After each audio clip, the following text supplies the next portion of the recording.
Reflecting on your achievements like the EY Woman in Tech Award, how do these recognitions impact your mission and your vision for Fibra? And maybe you can talk a little bit more about the Tech Award as well and how you received it. Yeah, for sure. So I remember when I was receiving that, and actually after I received it, I had to give a speech.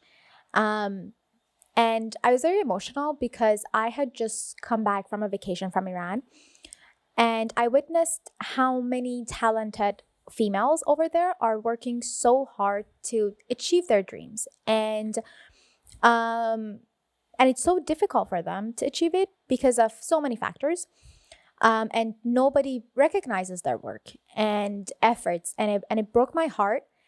And it's getting much better these days, but there is still a level of systemic sexism, a level of, and again, the fact that they don't get appreciated enough for their efforts.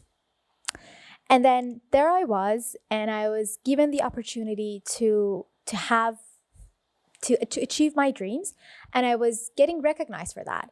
And that was a very sort of bittersweet moment for me.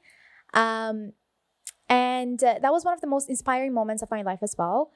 And I was like, I'm given the opportunity, and I'm going to sort of change the status quo or break the taboo for women's reproductive health and give them something that they can have access to their data at the tip of their fingers at home. Now, in terms of the potential of our product for the future, and I think I'll get back to that in a second actually, but with the data that we are getting from women's bodies, the first use case and today's use case of the product is fertility, obviously, and helping them get pregnant. But then in the future, we're gonna with all the proprietary sensors that we have, we're gonna be able to then tell them as soon as possible if they're pregnant, so that they can go ahead with it however they like to proceed. And then do pregnancy monitoring, postpartum monitoring, contraceptives, menopause, or even alerting women and girls if they've been exposed to any reproductive system diseases. All of that is going to be possible with our unique smart underwear. Of course, we have to change some of the sensors here and there, change the algorithm here and there for different conditions and steps. But imagine that for your daughters, for granddaughters, for your mom, for your sisters, for your nieces, and that's gonna have a huge impact on how they are going through their reproductive journey for sure. Understood. And what advice would you have to young women and inspiring entrepreneurs who want to make a difference in fields like technology and healthcare? Or maybe another way to phrase it is, what would you say to yourself when you were younger going through this? Yeah. So the first thing that I learned throughout my journey was how to be able to properly sell the vision that I have. So the vision that I have is just literally what I just talked about. Us being able to guide women better through the reproductive journey by giving them all of these data within our product. And then being able to properly sell that vision and mission to anyone you come across and get them excited about that vision is the most important thing. That person can be potential investors, they can be your employees and team members, they can be your advisors, or they can be just other female individuals that you know around you who want to be potential customers in the future. Mm-hmm. And being able to convey that vision that you have and again properly sell that vision is very important. Because if you succeed in doing that, then you're not going to have any problem having customers, and you're not going to have any problem landing money to get to a stage that you're ready for customers. So that's the most important thing. And another advice that I have is that you're gonna hear a lot of no's. Again, whether it's from investors, from advisors telling you that no, it's not gonna work.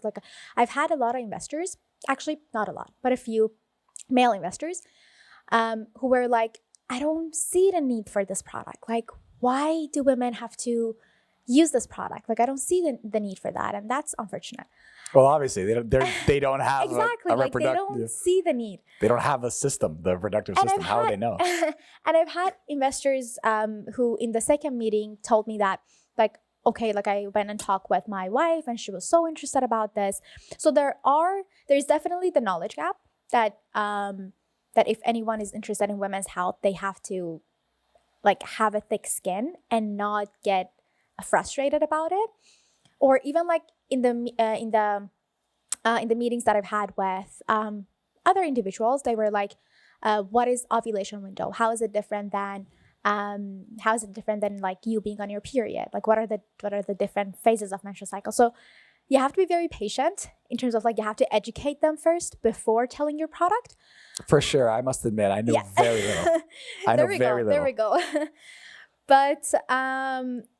But then, yeah, and not just that, but also like having a thick skin of hearing, no, like, I don't want to invest in your company, or like, no, I don't see a future for your product, whether it's related to women's health or not.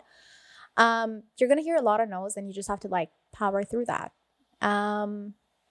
Yep. And what gives you the strength to power through that? What is like the why behind it all? What's the driving factor? What's the spirit behind it? It's the vision that I have. It's the fact that, again, after talking with 600 women and also talking with other women, I've seen how many people would benefit from this, whether we're talking about fertility for today or, again, in the future, every stages that I said. It's the vision and the mission that we have. And that's one of the most important it's something that's very, it has a very positive effect, and it's sort of fueling me up to go through that. I've had women in different conferences who actually male individuals as well, who came to me and they were like, we like, my wife and I have been trying for a year. We finally are pregnant now. And I appreciate the fact that you're working on such a product, because even like the male individual, he was like, I know how helpful this is going to be for other couples when they're going through pregnancy. And it's these sweet quotes that we get here and there, and the feedback that we get here and there from people that is fueling me up, actually. And you didn't just like go into developing, right? Like you said, you did your research for it, you validated it for us, you talked to the 600 women too. This is very, very important for all the Inspire entrepreneurs. Don't just do something. Like, figure out if it's going to work first. Like, do it as cheap as possible. Like, you went and you talked to 600 women, and you identified the problem, and you validated that they needed a solution. You didn't just jump right into it, right? No. So very important to do that as well. And many people make that a mistake. I've made that mistake. So just do your research.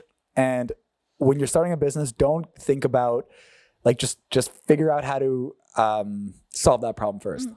And then, and that's the problem with engineers, because engineers are very, they have a very strong problem solving skill. They're logical, but they don't understand the emotion behind it. I would debate that, but or they tend to be more logical. No, they are very they have a very strong problem solving skill. And as soon as they find a need and they think that they found a need, they just right ahead with designing the solution for that. Oh, and not thinking about the business aspect of it. Exactly. And they have to like validate that problem. And they have to see if the problem that they have in mind is actually a true problem or not before designing everything for that.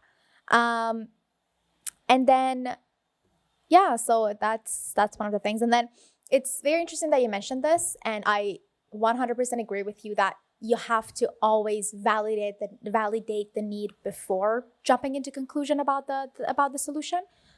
And I've had other young entrepreneurs who actually had a meeting with them a couple of days ago. Very bright, again, engineers. I love their product. I'm not going to talk about their product, obviously, here, because but they told me that they interviewed like 14 people, and they wanted to sell to other people as opposed to the characteristics that the 14 people had. And I was like, you have to talk with the people that you want to sell to, and not the ones that you think would be interested in your product. Like in a way, their customer group was very broad, and they needed to narrow that by talking with multiple groups of people and see which one would pay for them more. Yep. Would pay for the product more.